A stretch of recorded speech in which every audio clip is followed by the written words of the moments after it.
The forest screamed my name. Eli, Eli, Eli! The whisper was everywhere and nowhere, slipping between the trees, curling into my ears like icy fingers. My flashlight flickered, sputtered, then died, plunging me into thick blackness. I dropped to my knees, fumbling for the laminated sheet of rules in my jacket pocket.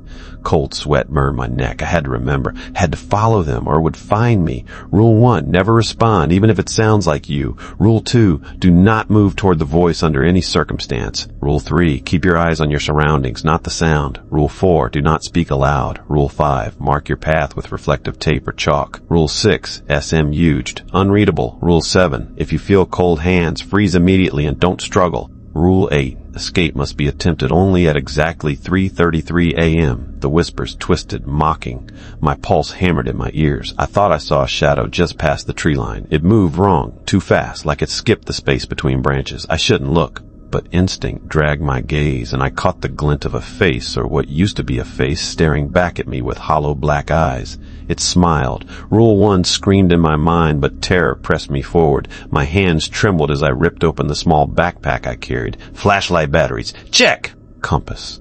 Check. A penknife I prayed would do something. Check. Another whisper, closer this time, sounded exactly like my sister. Eli, come, please. My throat closed. Rule 1. I couldn't respond. I had to stay still. My fingers dug into the dirt. Something snapped behind me. A branch, a crack, a warning. My heart leapt. I spun, knife raised. Nothing.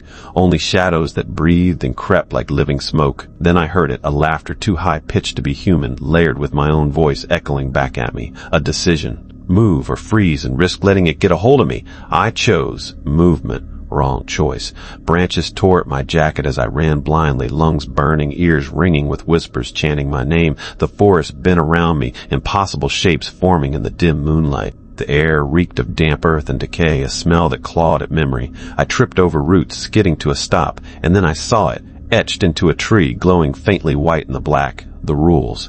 8 rules, clear as day, except one smudge beyond recognition. My stomach dropped. Whoever left them knew this. Whoever or whatever was calling my name knew too, and that realization hit me harder than fear. I wasn't just lost, I was being tested. I barely remember the moments before the forest swallowed me whole.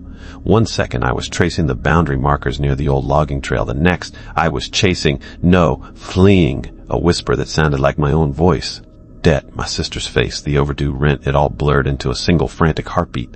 Why was I here? I'd ignored warnings. I'd ignored instinct. Now it didn't matter. The cold pressed against my skin, seeping through my jacket. Every sound was amplified. The snapping of a twig, the rustle of leaves, the soft, impossible shuffle of footsteps that weren't mine. I tried to mark my path with chalk, but my shaking hands left half-formed streaks. Rule 5. Check. Barely. A voice floated just beyond reach. You shouldn't be here. It wasn't a whisper this time, too formal, clipped, like someone reciting something they practiced. I froze, the words slicing through the night like a blade. The forest didn't feel alive. It felt aware, patient, watching me make mistakes. My flashlight flickered back on for a heartbeat, illuminating the mossy ground and a series of footprints that weren't mine, too long, too thin, ending abruptly in air. The hairs on my arms stood. Then a shadow peeled from the tree line and stepped into the dim beam. It was humanoid, but wrong. Limbs bent where they shouldn't, eyes blank, mouth stretched in a smile that didn't reach its non-existent cheeks. Eli, it said again, softer this time, almost pleading. My stomach turned. The rules hammered in my mind. Rule 1, never respond. Rule 2, do not move toward the voice. I swallowed. My voice trembled. I'm not here. I broke Rule 4. The moment the words left my mouth, the world shifted. The ground beneath my feet felt loose, like walking on spongy stone. Trees warped, their trunks bending inward, forming corridors that hadn't existed a second ago. Something brushed my arm. Cold. Wet. Wrong. My flashlight skittered across the ground, catching a glimpse of the thing behind me. Closer, faster, smiling. I spun, gripping the knife like a lifeline, heart hammering. The voice whispered again. You heard it, didn't you? A wind carried a scent of rot, iron, and bird hair. I stumbled over a root, scraping my knee, the pain sharp but secondary to the fear pressing into my skull. Rule 6, the smudged one, taunted me from memory. I had no idea breaking Rule 4 now would trigger the worst of consequences, or if the unreadable one was already in motion. The shadows convulsed as if alive, whispering promises I couldn't understand. And then I realized I was no longer just being chased. I was being hunted, and I had already failed once. The whispering didn't stop. Every step I took seemed wrong. The forest folding in on itself. Roots I hadn't seen before twisted underfoot. Shadows elongated into shapes that laughed softly. The broken rule burned in my chest. Rule 4, speaking aloud, had summoned something. I didn't know what yet, but it was here, and it was patient. I stumbled over a mound of soil and froze. There, half buried, was a boot-molded, rotting human. Another followed, evidence of previous victims or worse, reminders that the forest didn't let go. Their belongings lay scattered, a cracked flashlight, a rusted compass, tape tangled in the undergrowth, and each item radiated wrongness, a low hum that pricked my nerves. The air thickened, smells of rot and wet iron clawing at my throat. Time, it shifted. My watch blinked 2048 a.m., then 2014, then 3001, backwards, forwards, wrong. I swallowed panic. It was impossible. Logic had no place here. A figure appeared between the trees, too still to breathe, too tall to be human. "You're late," it said, voice soft but insistent. Not threatening, not kind, just knowing. I couldn't place it, but its eyes glimmered with recognition like it had seen every failure before mine. I gripped the knife tighter. My chest burned. I wanted to scream. I wanted to run, but something about the figure made me stop. It didn't advance, but the space around it warped. Branches leaned away, shadows retreated. "You'll learn," it said, voice echoing my own name, "or join them." And then it was gone, leaving only the cold, wet darkness, the shifting ground, and the lingering sense that the broken rule had unlocked a chain. I knew I had crossed a threshold. The forest was alive, aware, and patient, and I had just stepped onto its terms. I didn't just fear for my life. I feared what had been released. The forest no longer obeyed the laws I thought I knew. Each step felt heavier, the ground shifting beneath my boots. Shadows slithered across the undergrowth, stretching and folding in ways that made my stomach twist. The air smelled of wet decay, and faint, almost imperceptible whispers echoed. Some my name, some not. I stumbled into a clearing that shouldn't exist. Trees leaned inward like walls, and in the center, a figure sat on the moss-covered ground, not moving, but aware. The moment I froze, it spoke. "You shouldn't be speaking," it said softly, almost tired. "Breaking the rule changes everything." I swallowed. The knife in my hand felt useless.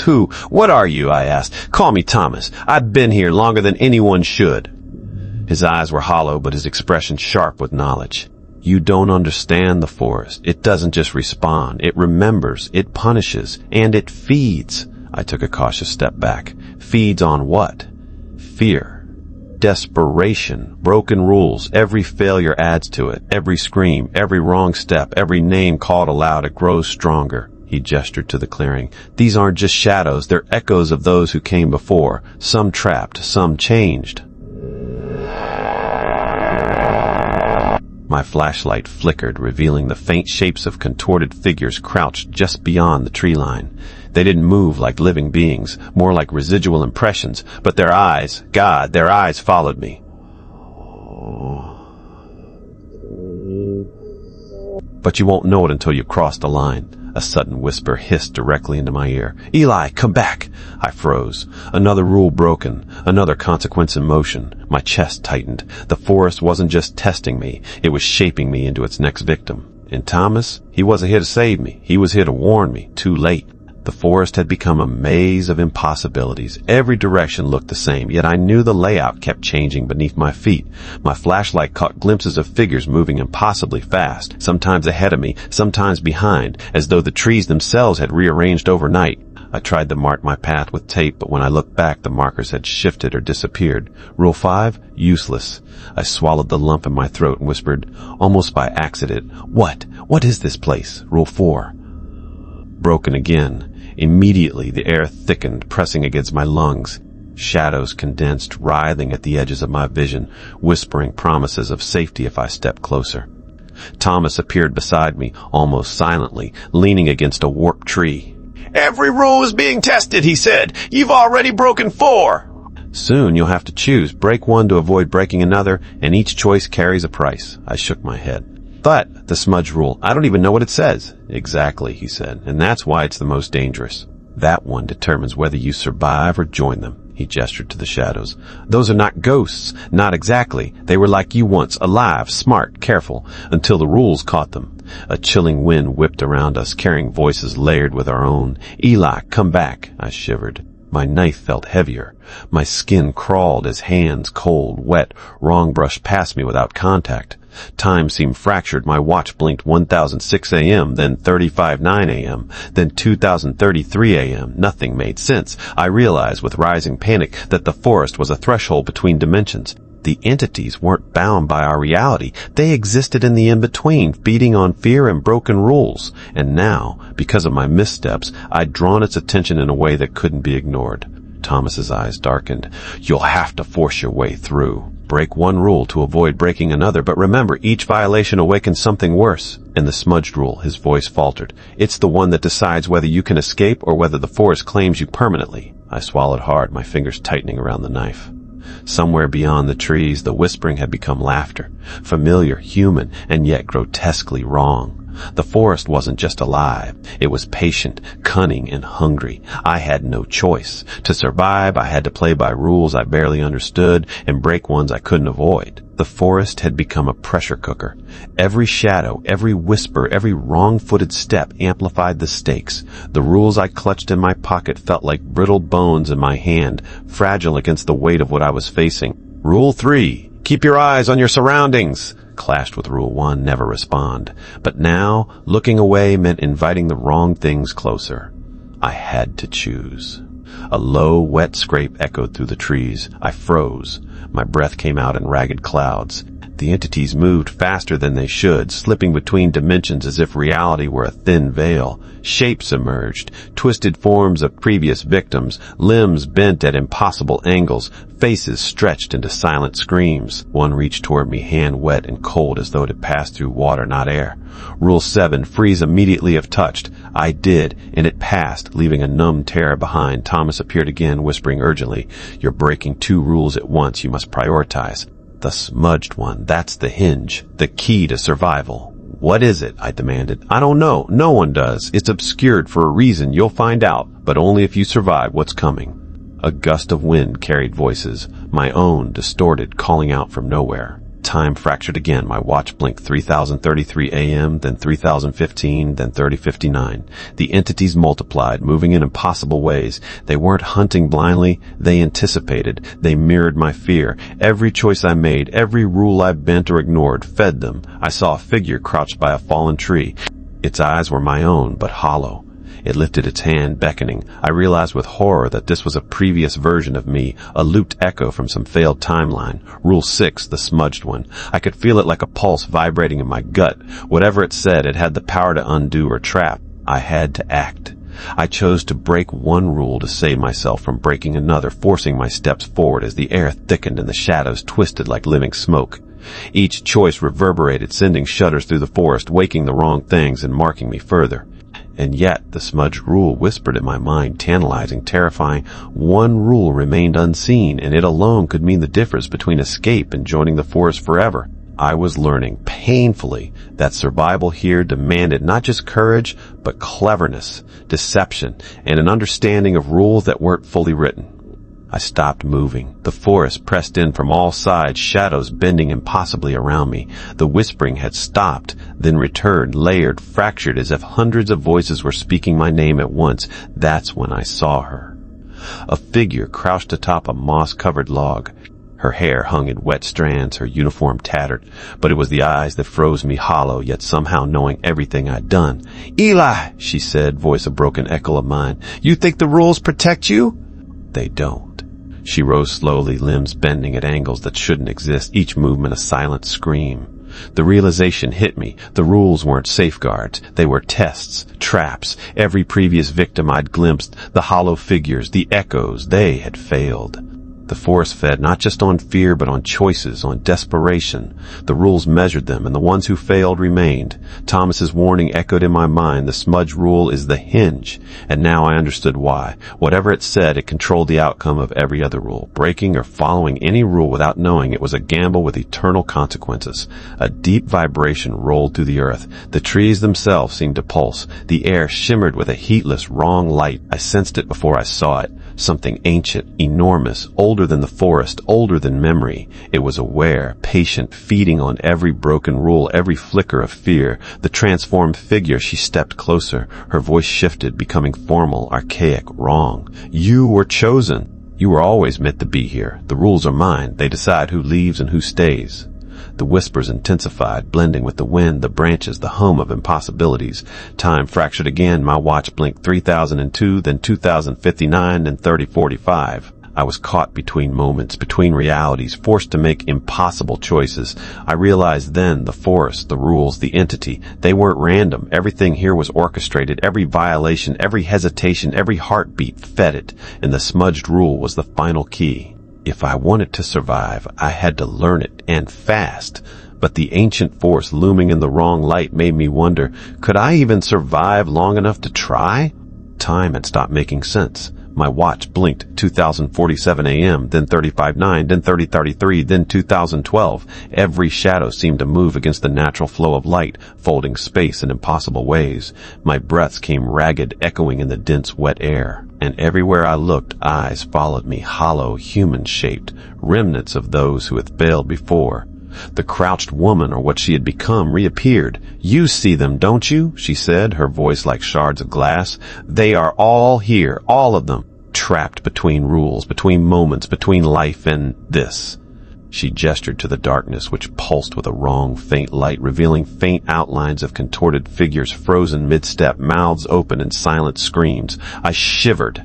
Every broken rule I had committed thrummed in my mind like a warning.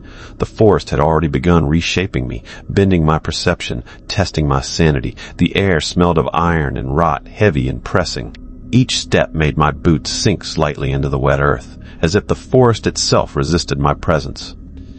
You understand now, she said, moving closer with unnatural grace. The rules, they were never protection. They were a test, a trap. And the one you can't read? She tilted her head, eyes hollow but piercing. That is the one that decides if the forest lets you leave, the one that decides who becomes them. Whispers swirled around me, my own voice layered with dozens of others, calling my name, pleading, mocking. Every echo of fear fed the entity I still hadn't fully seen. Its presence was colossal, looming beyond the tree line, bending light and shadow in ways that should have been impossible. The hairs on my arms stood. It didn't move like a predator. It was the predator, existing beyond space and time, patient, eternal, feeding on broken rules and terror. I realized I wasn't just trapped. I was inside its design, caught between iterations of myself and others who had failed. Each choice, each rule broken, had consequences beyond comprehension, and the smudged rule, the one hidden from sight, was the fulcrum. It alone could unmake this, or doom me to join the writhing echoes of failure forever. I clenched my knife, my teeth chattered, the shadows shifted, the air pulsed, the entity's hunger pressed against my skull. I had to find that rule and act before it decided I was ready to be consumed. The forest had become a cacophony of wrongness. Shadows twisted against physics, whispers layered into a deafening roar. My watch blinked 3033 a.m., then 2011, then 3009, each second warping reality around me. Every rule I clutched in my pocket throbbed like a pulse. Every step I took felt like crossing a line I couldn't uncross. Eli! The voice came from every direction, my own name echoed by dozens of distorted echoes. I tried to breathe, but the air was thick, crawling with unseen hands brushing past, cold and wet, probing, testing. I felt the forest pressing, measuring my fear. Every rule I had broken or bent made it hungrier. Thomas appeared beside me, pale, tense. All rules are being violated at once, he said. The forest is awake. It knows your fear, your hesitation. The entity behind this, his voice faltered. It doesn't just feed. It shapes. It decides. And Rule 6, the smudged one, is the fulcrum. Without it, you're already doomed. I swallowed, trembling. What does it say? He shook his head. It doesn't matter what it says. It matters how you interpret it. That's the test. Shapes emerged from the trees, previous victims, distorted beyond recognition, reaching for me. The crouched woman stepped forward, her hollow eyes pinning me in place. You were chosen, she said. The rules are protection. They are bait. And now you see the full design. One choice remains. One decision. Break a rule to escape, or preserve another and join them. My chest burned. Every broken rule screamed in my mind. Fear coiled in my gut. I understood now. The entity behind this was older than memory, feeding on fear, broken rules, desperation. It was patient, omnipresent, shaping reality itself to test me. The smudged rule pulsed in my pocket as if alive. I realized it wasn't written to be read. It was written to be understood. Its truth wasn't words. It was logic, perception, courage. Follow it wrong, and I became part of the forest. Follow it right, and I had a chance. The shadows pressed closer. Time fractured again. 3002 a.m., 3047 a.m., 3033 a.m., and the forest seemed to bend toward me, waiting for my decision. My knife felt heavier than ever. My lungs burned. My mind screamed. I had one impossible choice left: obey, disobey, or reinterpret the unseen rule, and whichever path I chose, there was no turning back. The forest pressed in on all sides, bending light and shadow, twisting time into jagged fragments.